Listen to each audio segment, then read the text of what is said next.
जय हिंद, वंदे मातरम। साथियों, स्वागत है डेली स्टडी में। आज की वीडियो में बिहार पुलिस कांस्टेबल के लिए लुसेंट प्लस दृष्टि बुक में से क्वेश्चन निचोड़ करके हम आपके सामने प्रैक्टिस कराने के लिए लेकर आया हूं। और आज की वीडियो में हिस्ट्री का प्रैक्टिस आपको कराऊंगा, जो कि आपकी परीक्षा के लिए बेहद इंपॉर्टेंट है। तो आप लोग इस वीडियो के अंत तक बने रहिएगा। तो चलिए शुरू करते हैं। पहला प्रश्न देखिए, राजनीति रत्नाकर पुस्तक के लेखक कौन है? देखिए, राजनीति रत्नाकर पुस्तक जो है ये बिहार से ही संबंधित है। बताइए इसके लेखक कौन है? राजनीति रत्नाकर पुस्तक के लेखक है चंदेश्वर। ऑप्शन नंबर ए सही जवाब है। तो देखिए, चंदेश्वर कौन थे? ये जो है मिथिला राजा के मंत्री थे चंदेश्वर, और इन्होंने अपनी रचना राजनीति रत्नाकर में जो है ब्राह्मण नीति की आधार मंडल का सिद्धांत बतलाया है। तो प्रश्न इस तरह से भी पूछ सकता है कि राजनीति रत्नाकर पुस्तक जिसके लेखक चंदेश्वर है, इसमें कौन सा सिद्धांत बताया गया है? तो ध्यान रखिएगा, राज्य के ब्राह्मण नीति का आधार मंडल सिद्धांत को बतलाया गया है। तो यहां पे चंदेश्वर आपका सही जवाब है। अगला देखिए, कौटिल्य की पुस्तक अर्थशास्त्र किस विषय पर आधारित है? कौटिल्य, जो कि चाणक्य और विष्णुगुप्त के नाम से जाना जाता है, इन्होंने एक पुस्तक लिखी है अर्थशास्त्र। अर्थशास्त्र आपको लगता होगा कि ये जो है इकोनॉमिक यानी कि पैसा कौड़ी से संबंधित ये पुस्तक होगा, लेकिन ऐसा नहीं है। अर्थशास्त्र जो है राजनीति से संबंधित है। तो यहाँ पे ऑप्शन देखिए, शासन कला के सिद्धांत और अभ्यास दिया गया है। तो यहाँ पे सही जवाब होगा अर्थशास्त्र पुस्तक शासन कला के सिद्धांत और अभ्यास से संबंधित है, और जिसके लेखक है कौटिल्य यानी कि विष्णुगुप्त, और तीसरा नाम है चाणक्य। ठीक ना। अगला देखिए, उद्वंत प्रकाश के लेखक कौन है? उद्वंत प्रकाश के लेखक कौन है?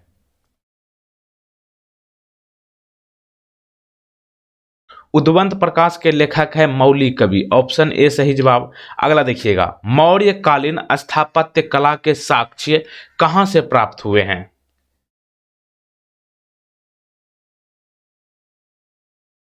ये होगा आपका पाटलिपुत्र से, बराबर से, राजगीर से, यानी कि उपयुक्त सभी। ऑप्शन नंबर डी, मौर्यकालीन स्थापत्य कला के साक्ष्य जो है इन तीनों जगह से प्राप्त हुआ है। तो ऑप्शन डी सही जवाब।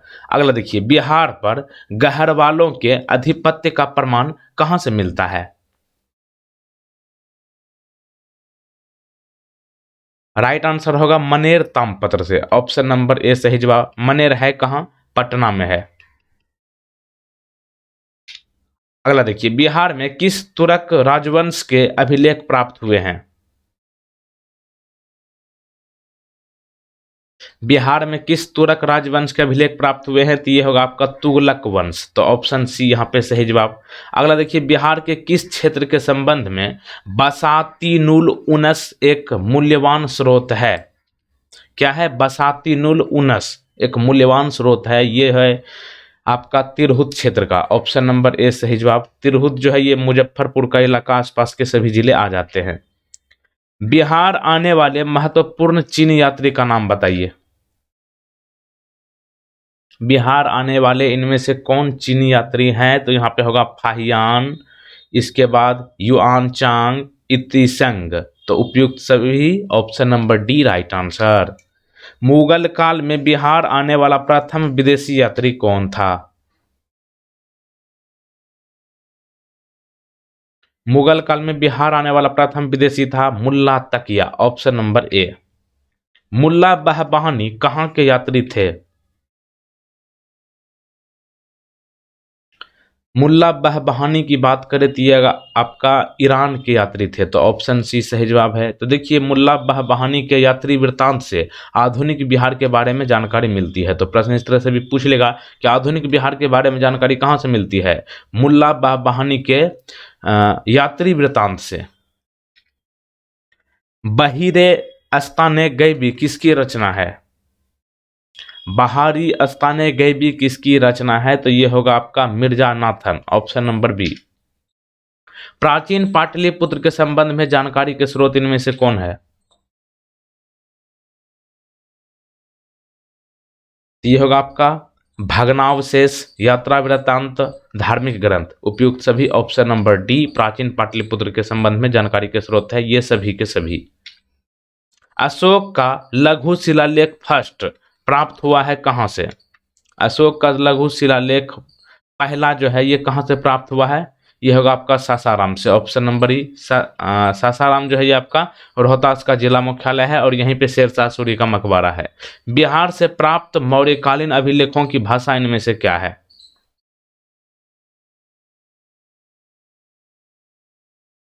तो ये होगा आपका प्राकृत, ऑप्शन नंबर बी यहाँ पे राइट आंसर होगा। बिहार से प्राप्त मौर्यकालीन अभिलेखों की लिपि इनमें से कौन सी है?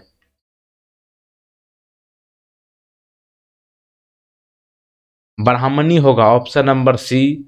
मौर्यकालीन अभिलेखों की लिपि की बात करें तो क्या होगा? ब्राह्मणी। मृतुल अहवाल किसकी रचना है? मृतुल अहवाल किसकी रचना है? ये होगा आपका मुल्ला बहबानी, ऑप्शन नंबर सी। देखिए, मध्यकालीन मिथिला के इतिहास के स्रोत में महत्वपूर्ण इनमें से क्या है?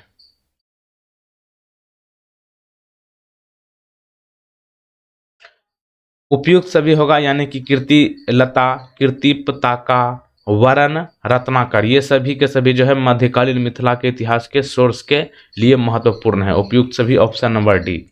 बिहार में धातु प्रस्तर युगीन अवशेष कहाँ से मिले हैं?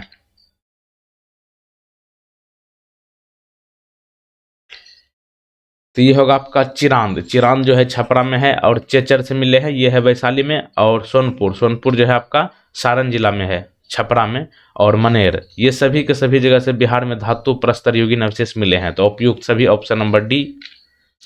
देखिए, आगे बढ़ने से पहले बता दें कि आप लोग फटाफट वीडियो को लाइक जरूर कर लीजिए और जो लोग पहली बार चैनल पर आए हैं तुरंत चैनल को सब्सक्राइब इस तरह से कर लीजिए। उसके बाद इस तरह से बेल आइकन को क्लिक करने के बाद ध्यान रखिएगा ऑल नोटिफिकेशन को यहाँ पर क्लिक करके रखिएगा, ताकि बिहार पुलिस से संबंधित नए वीडियो का नोटिफिकेशन सबसे पहले आप तक पहुँचे। बिहार के गया जिले के अपसड से प्राप्त अभिलेख में किस राजवंश के बारे में जानकारी मिलती है?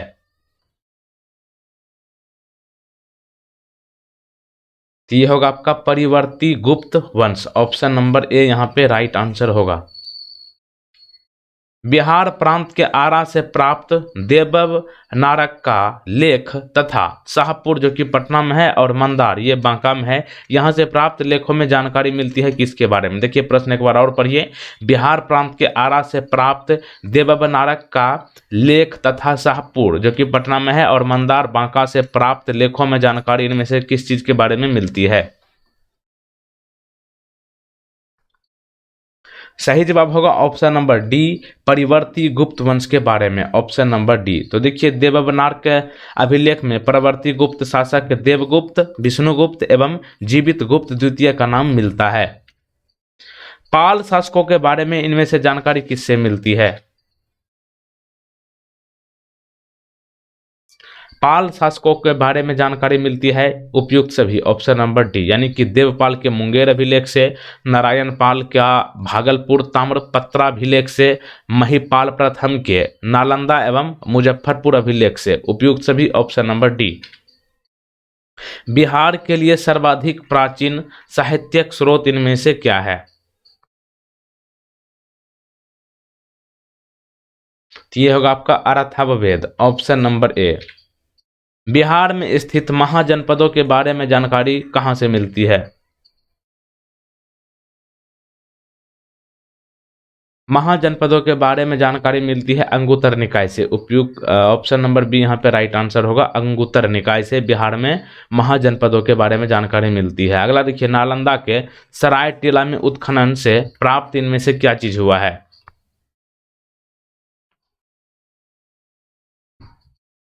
नालंदा के सराय टीला में उत्खनन से प्राप्त हुआ है पाल काल का बौद्ध विहार। तो ऑप्शन नंबर सी सही जवाब होगा, पाल काल का बौद्ध विहार। बौद्ध साहित्य विनय पिटक एवं दीघ निकाय से जानकारी इनमें से किसके बारे में मिलती है? तो ये होगा आपका ऑप्शन नंबर सी, उपयुक्त ए एवं बी दोनों, यानी कि मगध के राजतंत्र एवं वैशाली के गणतंत्रों के बारे में और मौर्योत्तर बिहार के बारे में जो है बौद्ध साहित्य विनय पिटक एवं दीघ निकाय से जानकारी मिलती है। तो उपयुक्त ए एवं बी दोनों होगा, ऑप्शन नंबर सी। बिहार में बड़े पैमाने पर उत्खनन कार्य करवाने वाला तथा कई प्राचीन स्थलों की खोज करने वाले पुरातत्ववेत्ता इनमें से कौन थे?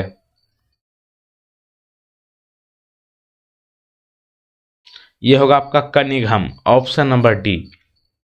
नालंदा में स्थित बड़ा गांव, जिसे नालंदा महाविहार कहा जाता है, इसका पता किसने लगाया था? बड़ा गांव नालंदा जिले में स्थित है, इसका पता किसने लगाया था? यह होगा आपका कनिघम, ऑप्शन नंबर बी।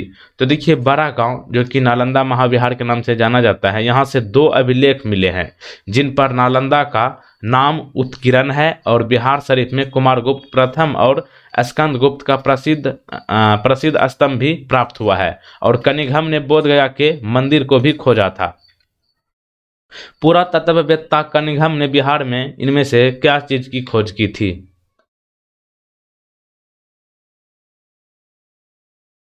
तो ये होगा आपका केसरिया स्तूप चंपारण, लौरिया अरेराज का अशोक स्तंभ, बसाड के अवशेषों के आधार पर वैशाली के प्राचीन स्थल। तो उपयुक्त सभी ऑप्शन नंबर डी। विदेह के राजा जनक ने निषक या स्वर्ण या सतनाम उपहार में दिए, यह कहाँ वर्णित है? ये होगा आपका Brihadaranyaka Upanishad, option number A.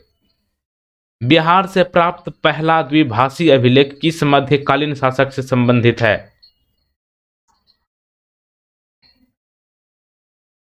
ये होगा आपका शेरशाह, ऑप्शन नंबर बी। वह पहला मुगल शासक कौन था जिसके अभिलेख बिहार में मिले हैं?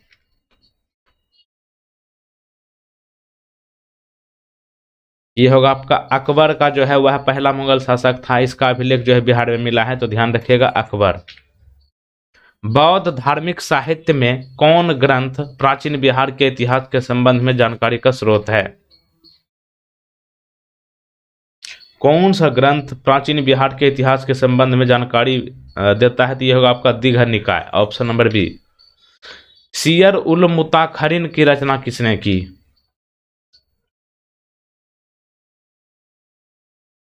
सियर उल मुताखरिन की रचना की है Ghulam Hussain तबतबाई, option number A. अपसड जो कि गया से प्राप्त एक मंदिर के दीवारों पर है, ये किसके कथा दृश्य अंकित है? अपसड ये गया से प्राप्त एक मंदिर के दीवारों पर है, यहाँ पर जो किसके कथा दृश्य अंकित है? यह होगा आपका रामायण के, ऑप्शन नंबर सी। कौटिल्य के अर्थशास्त्र में किस पहलू पर प्रकाश डाला गया है? कौटिल्य यानी कि चाणक्य या फिर विष्णुगुप्त कहिए, इसके अर्थशास्त्र में किस पहलू पर प्रकाश डाला गया है? राजनीतिक नीतियां, ऑप्शन नंबर बी। अब एक प्रश्न आपके लिए है, प्रश्न है विक्रमशिला विश्वविद्यालय बिहार के किस जिला में है? इस प्रश्न का सही जवाब आपको नीचे कमेंट बॉक्स में बताना है। वीडियो को आप लोग प्लीज शेयर जरूर कीजिएगा। जय हिंद, वंदे मातरम। और पिछला वीडियो बिहार पुलिस का आप देख सकते हैं, आपके सामने आ चुका है और इधर आपके लिए प्लेलिस्ट भी मिल चुका है। दोनों तरफ आप देख सकते हैं, एक तरफ वीडियो, एक तरफ प्लेलिस्ट।